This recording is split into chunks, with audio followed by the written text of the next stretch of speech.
ये जो प्रोग्राम दीवान दिवान शाह के गोल्डन जुबली का हो रहा है भीवंडी के सरजमीन पर 29-30 दिसंबर को पढ़शराम टावर स्टेडियम में, ये 29 तारीख को 3 बजे से स्टार्ट होगा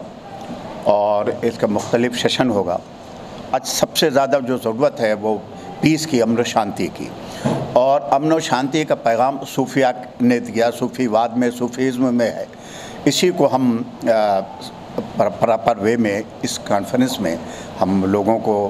पूरे इंसानियत को, सारे लोगों को ये मैसेज देंगे कि सूफीवाद में, सूफिया की तालीमात और उनके तमाम उसमें हिदायत में, उनकी दरगाहों, उनके खानकाहों से जो मैसेज मिला हमारे देश को और पूरे उपमहाद्वीप को,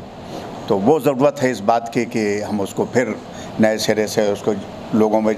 जागृति पैदा करें, बेदारी पैदा करें।